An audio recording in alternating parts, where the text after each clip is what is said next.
Hello friend, कैसे हैं आप सभी। उम्मीद करता हूं कि अच्छे होंगे। फ्रेंड्स, आज की इस वीडियो में हम लोग बात करने वाले हैं भाषा कौशल के कुछ चीज़ों के बारे में जो कि आपके सीटेट की परीक्षा में बहुत ज़्यादा पूछे जाते हैं। जैसा कि आप लोग 2024 की परीक्षा में भी देखे होंगे कि भाषाई कौशल विकास से बहुत सारे प्रश्न पूछे गए थे, जिसमें से कुछ प्रश्न ऐसे थे जो अभ्यर्थियों के अटके भी, क्योंकि थोड़ा बहुत कन्फ्यूजन की वजह से सवाल अटक गया। जो भी साथी को भाषाई कौशल पाठ में थोड़ा भी तकलीफ है, कुछ कन्फ्यूजन है, तो आज की इस वीडियो को देखने के बाद उनको लगेगा कि दूर हो गया। जी हाँ, इसी को ध्यान में रखते हुए आज हमने इस वीडियो को बनाने का काम किया है। इसलिए आप इस वीडियो को पूरा देखिएगा, अंत तक देखिएगा। वीडियो अच्छा लगे चैनल को सब्सक्राइब कीजिएगा। आपके स्क्रीन पे दिखेगा कि भाषाई कौशल को विकसित करने के लिए विधियां, सस्वर वाचन, प्रश्नोत्तर विधि, कहानी सुनना, श्रुतलेख, भाषण, वाद विवाद, आदेश निर्देश, पाठ सामग्री, तमाम तरह की चीज़ों आप पा रहे होंगे। उसके बाद कुछ सवाल है जो बेसिक सवाल है सीटेट की परीक्षा के लिए। अब यह कॉमन हो गया है, लेकिन जानना बहुत ज़रूरी है। अगर इन चीज़ों को नहीं जानते हैं तो आगे इसी सब्जेक्ट में आपको फंसने की गुंजाइश हो जाएगी। तो कहीं ना कहीं कुछ बेसिक चीज़ें हैं जिसको सबसे पहले आपको जानने होंगे, जो कि है भाषाई कौशल किसे कहते हैं, भाषा के कितने कौशल है, भाषा कौशल को कितने भागों में बांटा जाता है, और साथ ही साथ जो आप देखेंगे कि इसकी उपयोगिता के बारे में भी बात की जा रही है। जी हाँ, भाषा के कितने कौशल हैं और उसके कौन कौन से उपयोग है, कितना महत्वपूर्ण है, इस चीज़ को जानना जरूरी है। क्योंकि बारीकी से इस पाठ को जानते हैं तो कहीं ना कहीं 5 से 7 प्रश्न आपके निश्चित रूप से पड़ जाएंगे, जिसका आंसर आप लोग गलत करके आते होंगे। वो स्वाभाविक है कि आज की इस वीडियो को देखने के बाद आपके बनने लगेंगे। तो चलिए वीडियो को पूरा देखिए, अंत तक देखिए। अच्छा लगे चैनल को सब्सक्राइब कीजिए और साथ ही साथ सीटेट के साथियों में ज़रूर शेयर कीजिए।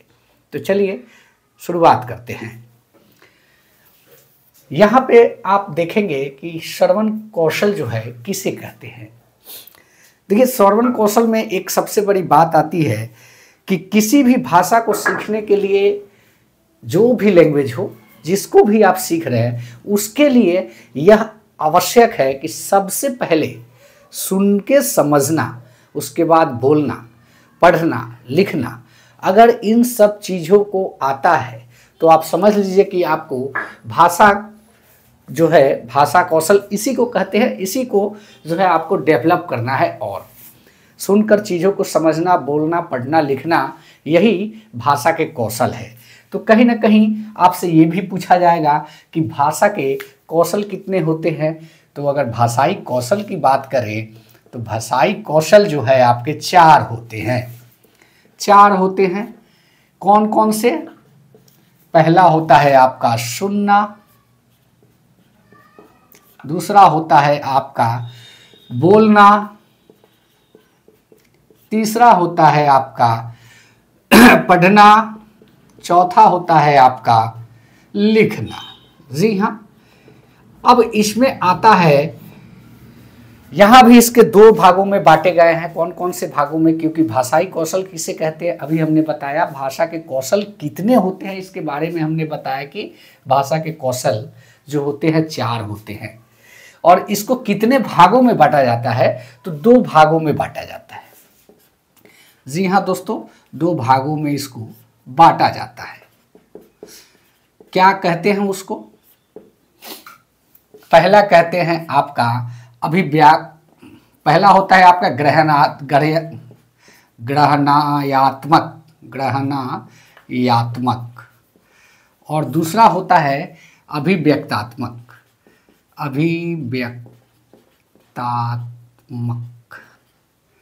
ये 2 होते हैं। अब इसमें सीधी आपको जानकारी ये होनी चाहिए कि जिन चीज़ों को हम सुन के ज्ञान और समझ से ग्रहण करते हैं उसे हम ग्रहणात्मक कहते हैं, और जिनको हम व्यक्त करते हैं आसान शब्दों में, या चीज़ों को या अपने ज्ञान के अनुभव के आधार पर किसी भी चीज़ का हम वर्णन करते हैं या व्यक्त करते हैं, उसे ही हम अभिव्यक्तात्मक कहते हैं। तो ग्रहण करने में वाले चीज़ें जो होती है आपका, किस प्रकार से आप सुनकर चीज़ों को सबसे पहले ग्रहण कर सकते हैं। तो कहने का मतलब पहला आपका हो गया सुनकर, और दूसरा ग्रहण करने की विधि क्या है, आप जो चीज है पढ़कर, यानी कि कोई चीज लिखा हुआ है, कोई पाठ ही आप पढ़ रहे हैं तो कुछ उससे ग्रहण कर रहे हैं, हासिल कर रहे हैं। तो सुनकर और पढ़कर आप जो है ग्रहणात्मक कौशल का विकास कर सकते हैं। और व्यक्तात्मक की पूछ रहा है, तो दो चीजें हैं यहाँ पे, आप जो है कैसे व्यक्त करेंगे, या तो बोल के या तो किसी चीज को लिख के। अगर मान लीजिए ठीक है आपको बोलने आता है तो बोल के, लेकिन अगर किसी चीज को व्यक्त करना है, आप गूंगे हैं, कैसे व्यक्त करेंगे? स्वाभाविक है आप राइटिंग करके। तो कहीं ना कहीं बोलना और लिखना ये आपके अभिव्यक्तात्मक कौशल हैं, बोलना और लिखना।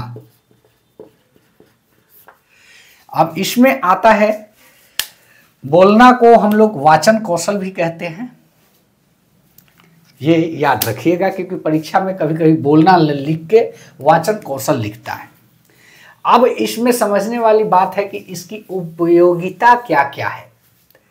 उपयोगिता के बारे में बात करेंगे। अगर भाषाई कौशल में आप सबसे पहले सुनना की बात करें तो कौशल की जो सुनने की कौशल है, इसकी उपयोगिता यही है कि अभिव्यक्त करने के लिए कौशल का विकास का आधार के रूप में हम इसे जानते हैं।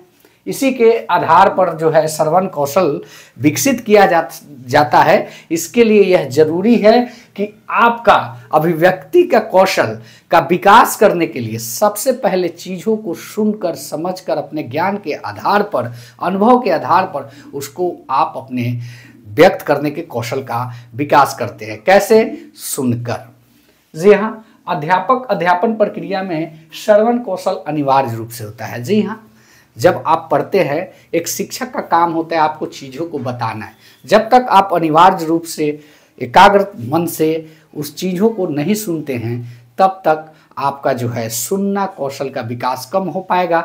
तो कहीं ना कहीं जब शिक्षक और अध्यापक और अध्यापन की प्रक्रिया में सबसे पहले कंसंट्रेशन और सुनने की आवश्यकता होती है, तभी आप अपने जो है ग्रहणात्मक कौशल का विकास कर पाते हैं।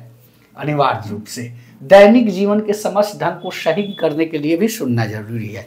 आपके जीवन के सुधार के लिए, आपके जो प्रैक्टिकल लाइफ है उसमें कुछ चीज़ों को अनुभव करने के लिए, मैच्योरिटी प्रदान करने के लिए कहीं ना कहीं सुनना बहुत ज़रूरी है।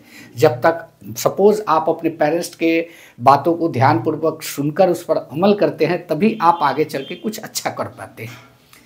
ज्ञान के भंडार को विकसित करने के लिए भी सुनना जरूरी है। जी हाँ, सुनना इसलिए भी जरूरी है कि आपके ज्ञान में बढ़ोतरी होगी।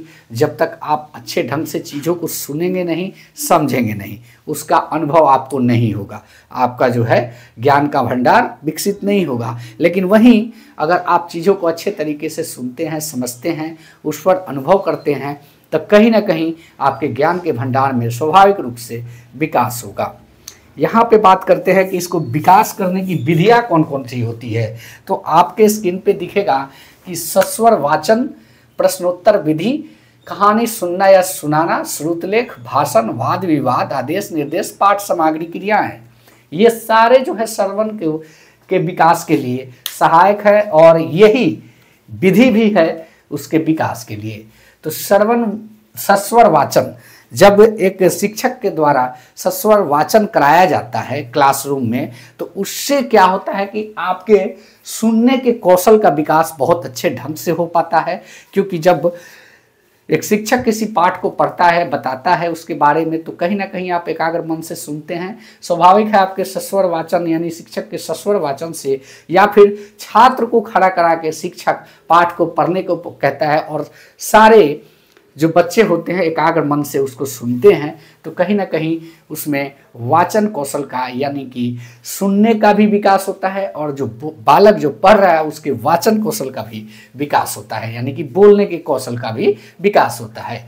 प्रश्नोत्तर विधि में भी आप जो है, जब तक आप प्रश्नोत्तर विधि में क्या है कि शिक्षक कोई प्रश्न कर रहा है या पारस्परिक जो अंतःक्रिया होती है, कह ले एक छात्र दूसरे छात्र से प्रश्न करता है, उसमें कुछ प्रश्नों को आंसर जानने का प्रयास करता है या पूछता है, तो कहीं ना कहीं उस विधि के द्वारा भी आप सुनने की प्रक्रिया करते हैं। जब तक आप ठीक ढंग से उसको सुनते नहीं हैं तब तक आप उसका उत्तर नहीं दे पाते हैं। तो कहीं ना कहीं शिक्षक का इसके पीछे का उद्देश्य यही होता है कि बालक के सुनने के कौशल का विकास किया जाए। कहानी सुनना या सुनाना स्वाभाविक सेम चीज़ है। कहानी अगर आप सुनते हैं उसमें भी आपका श्रवण कौशल का विकास होता है। श्रुत लेख, हालांकि ये जो है लिखित कौशल का, जो लिखना कौशल है उसका, यानी कि अभिव्यक्तात्मक कौशल का भाग है श्रुत लेख, क्योंकि सुन के चीज़ों को लिखना होता है। इसमें भी कहीं ना कहीं आपके श्रवण कौशल का विकास, सुनने के कौशल का विकास होता है। लेकिन यह भाग किसका है? आपका अभिव्यक्तात्मक कौशल के भी भाग है, क्योंकि लिखने की भी प्रक्रिया में श्रुत लेख का एक बहुत बड़ा रोल होता है। तो कहीं ना कहीं ये भी आपके सुनने के कौशल के विकास के लिए श्रुत लेख जरूरी है।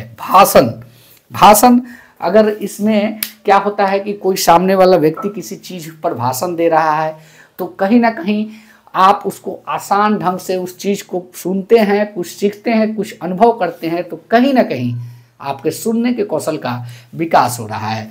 वाद विवाद, किसी भी प्रकार का आप डिस्कशन छात्र और छात्रों के बीच में चल रहा है किसी सब्जेक्ट पे, तो कहीं ना कहीं वहाँ भी सुनने का विकास हो रहा है। आदेश निर्देश में भी लैब की प्रक्रिया हो या ग्राउंड हो, खेल का मैदान हो, वहाँ पे शिक्षक के कहे अनुसार आप चीज़ों को करते हैं, वहाँ भी आपके सुनने का विकास होता है। साथ ही बात करें पाठ सामग्री क्रियाएं में, जैसे गद्य पद जो शिक्षक पढ़ के आपको बताते हैं, उसके जो ग्रामेटिकली चीज़ को बताते हैं, उसके अर्थों को समझाते हैं, तो कहीं ना कहीं सुनने का विकास वहाँ भी होता है। तो बात करते हैं यहाँ पे कि अब जो है कुछ प्रश्न आते हैं यहाँ से कि भाषा कौशल किसे कहते हैं। तो अभी हमने बताया कि सुनना, बोलना, पढ़ना, लिखना यही भाषा के कौशल है। और भाषा के कितने कौशल है? तो 4 कौशल है। भाषा को कितने भागों में बांटते हैं? 2 भागों में बांटते हैं। पहला होता है ग्रहणात्मक, दूसरा अभिव्यक्तात्मक। और इससे कुछ सवाल बनते हैं और भी सारे, जो प्रक्रियाओं के बारे में बनते हैं। जो अभी आपने सुना कि कौन सी प्रक्रिया के माध्यम से कौन सा प्रयोग होता है और कहाँ पे वो फिट बैठता है, ऐसे सवाल, क्योंकि ये आपके बेसिक चीज़ है। इसके ऊपर की चीज़ें अब सीटेट पूछना चालू कर दिया है। हालांकि यहाँ से 1-2 सवाल रह रहे हैं, लेकिन अब जो पूछता है कि वाद विवाद शिक्षक के द्वारा स्थापित करने पर कौन सा कौशल का विकास हो रहा है, तो उसमें आपको एक श्रवण कौशल दे देगा और एक आपको क्या दे देगा, एक सुनना और एक बोलना, दोनों कौशल, यानी कि ग्रहणात्मक कौशल, अभिव्यक्तात्मक कौशल। किसी में अभिव्यक्तात्मक दे देगा, किसी में ग्रहणात्मक दे देगा। तो कहीं ना कहीं इसमें दोनों चीज़ों की जो है विकास स्वाभाविक है। वाद और विवाद में एक तो बोलने का कौशल और दूसरा एक सुनने का कौशल, तो कहीं ना कहीं वो दोनों ऑप्शन सही हो जाएंगे। तो कुछ चीज़ें ऊपर गई है, इसलिए इस वीडियो को इतना ही रखते हैं। अगर इसको पूरा ढंग से बताया जाए तो 1 घंटा से ऊपर लगेगा। तो सारी चीज़ों को समझने के लिए 2 वीडियो का काम है। कहीं ना कहीं आज की इस वीडियो में हम लोग इतना ही रखते हैं।